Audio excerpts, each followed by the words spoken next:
Voici un petit tuto pour vous présenter un cross depuis le massif du Vercors jusqu'au massif des Aravis et des Bordes, en partant depuis le Serpaton à Grèce-en-Vercors pour aller jusqu'au Parmelan au nord du lac d'Annecy. Le Serpaton est un site qui est très connu depuis que l'équipe de France a fait un vol de quasiment 290 km à la fin des années 90 en partant de là. Ça vous donne une idée du potentiel du site. Avec les ailes modernes, certains excellents pilotes arrivent à y boucler des vols de plus de 250 km en aller-retour. Pour notre part, nous allons nous contenter plus classiquement d'un aller simple de plus de 130 km, ce qui est déjà pas si mal, d'autant que le jour où le vol de ce tuto a été fait, les conditions météorologiques n'étaient pas du tout optimales et on a dû faire la course contre un voile qui a fini par nous rattraper et on n'a pas pu aller aussi loin qu'on aurait voulu. De plus, nous avons fait quelques erreurs que nous allons voir dans ce tuto et nous allons voir aussi l'essentiel des choses à savoir pour bien mener ce vol. Le Serpaton, c'est un site qui se pratique de fin avril jusqu'à l'été, avec de préférence un léger vent de sud afin de remonter vers le nord, ou alors sans vent afin de boucler plus facilement. C'est une face est, donc de laquelle on décolle assez tôt, surtout si on a de grandes ambitions. Pour notre part, nous avons décollé à 11 heures pile. Le décollage ne présente pas de difficultés particulières. Une fois en l'air, un premier choix s'offre à nous pour raccrocher les crêtes hautes du Vercors. Ça peut se faire soit en partant vers le sud et en raccrochant le Grand Vémont, soit en partant directement au nord et en raccrochant les deux sœurs au col de l'Arcelier. C'est ce choix que nous avons fait dans ce vol. Alors, une fois arrivé au niveau du col, on est en général encore sur les avant-reliefs et souvent trop bas pour le raccrocher directement. Il faut d'abord trouver un thermique et remonter à environ 1800 mètres, puis tirer droit sur le col. La plupart du temps, un gros ascenseur nous attend pour nous hisser au sommet des deux sœurs et pouvoir entamer notre cheminement jusqu'aux Moucherottes. Ouais, donc là on est à 2260 au-dessus des crêtes du Vercors. Il y a le plateau du Vercors à notre gauche, Grenoble à notre droite. Euh, En face, juste en haut, je sais pas si vous le voyez bien, c'est Thibaut. Et ben voilà, c'est pas mal hein, pour ce 8 mai. On est content.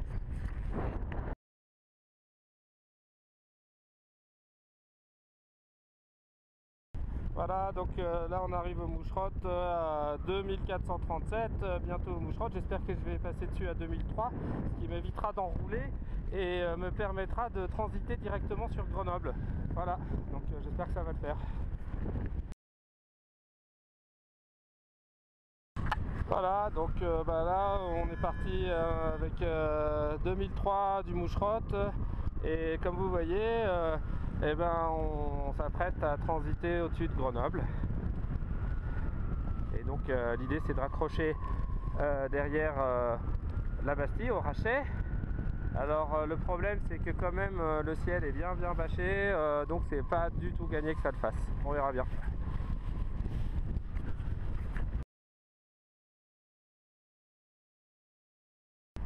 J'ai fait presque 2004 avant, mais j'ai perdu en avançant, mais ça tient à un moment donné devant là.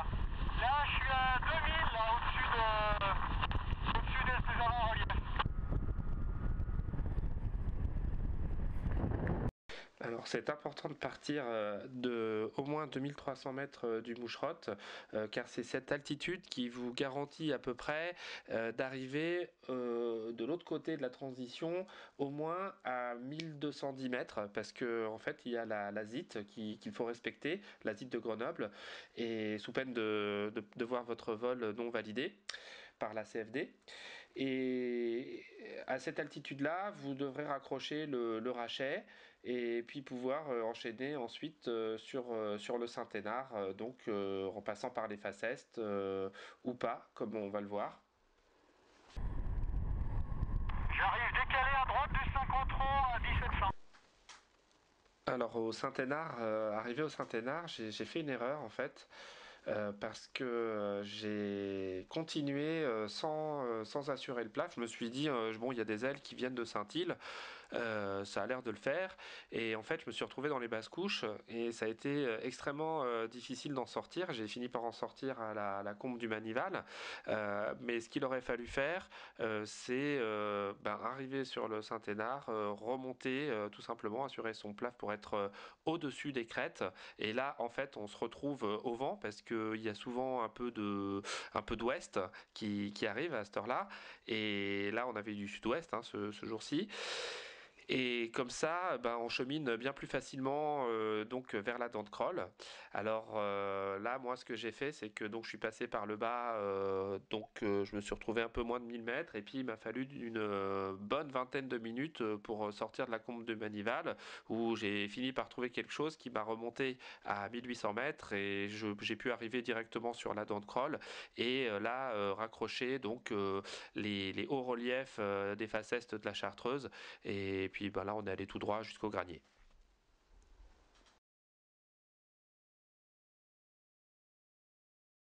En fait, on a traversé Grenoble, on a passé le Saint-Hénard où j'ai un petit peu galéré. Et là, en fait, on est le long de la Chartreuse, on se dirige vers le Granier. Et puis en face de vous, vous voyez, vous avez le Mont Blanc au loin. Et puis la plaine du Grésivaudan, la combe de Savoie. Arrivé au cirque de Saint-Même, on est passé en face ouest, ce qui nous a permis d'arriver sur le Granier en face ouest. Donc nous voici au Granier, au loin la Savoyarde, on est 2150, le lac du Bourget. Au Granier, donc c'est là qu'on va faire la transition vers les Bauges, et tout comme celle vers la Chartreuse depuis le Vercors, eh bien il faut avoir au minimum 2300 mètres de plaf pour pouvoir arriver tranquille sur la Savoyarde. Là ça bouge un petit poil, on vient de partir du Granier à 2004, je suis déjà à 2003, ça descend, donc on va essayer de raccrocher la Savoyarde juste en face, voilà.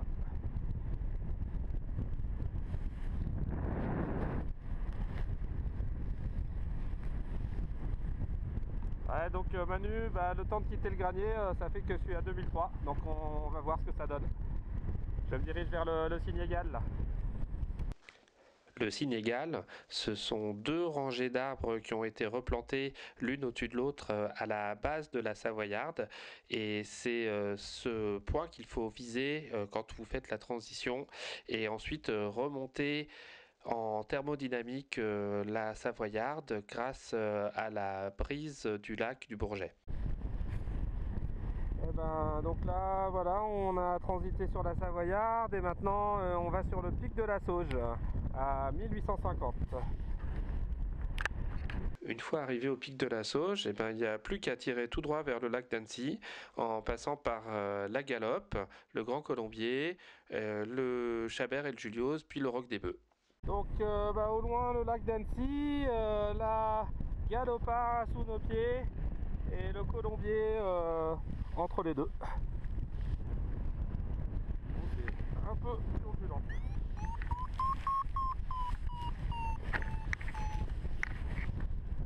Oh la vache.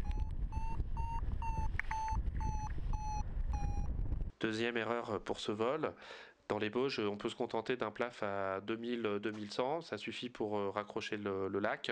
Nous, on a cherché à assurer à 2004-2005 et c'était pas nécessaire et ça nous a fait perdre du temps. Là, on se dirige vers le Roc des Bœufs, on est à 2009, juste à la base des nuages. Ça bouge encore un peu, décidément, mais c'est de la balle. Voilà, le lac d'Annecy.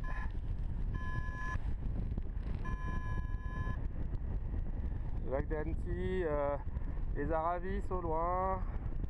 Si le Roc des Bœufs donne bien, on peut s'appuyer dessus et puis le traverser, et donc en profiter pour traverser le lac et raccrocher les dents de l'Enfant.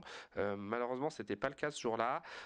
On n'a rien trouvé, donc en fait, on a traversé directement en se dirigeant vers Montmain.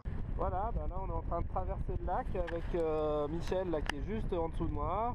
En face c'est la Tournette, à droite c'est le Mont Blanc et en dessous de nous le lac d'Annecy. Donc l'objectif là c'est de rejoindre les dents de l'Enfant Ça s'est quand même bien bâché, donc je crois qu'on va s'arrêter à Planfait, mais ça sera déjà pas mal. Là on en est à 110 km de vol, franchement vu la journée c'est pas si mal.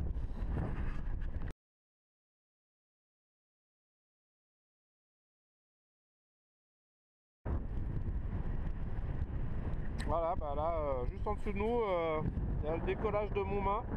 Nous on est à 1900 mètres d'altitude, le déco je crois qu'il est à 1002. Arrivé à Montmain, on s'est tout simplement laissé glisser jusqu'au Lanfonnet. Ouais, donc là on est au dents de l'Enfant bientôt, on arrive au col des Traites. Donc on est dans la foule d'Atlantique.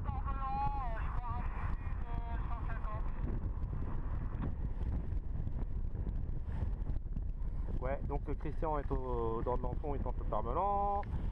Moi franchement vu le... Vu la couleur du ciel, je pense que je vais faire demi-tour. Ouais, voilà.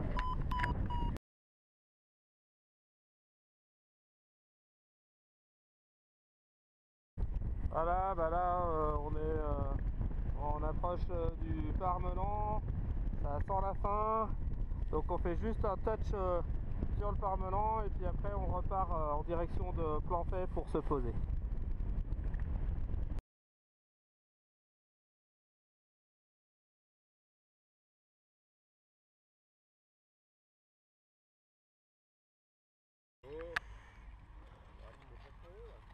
Bon bah voilà, on est posé à Planfait avec Michel, les autres sont à Doussard. On a dû faire dans les 130 bornes, donc c'est pas mal. C'est la fin de ce tuto, j'espère qu'il vous a plu. N'hésitez pas à me faire part de vos remarques, positives ou négatives, et à me dire si vous souhaitez d'autres tutos du genre pour la suite. A bientôt, bon vol!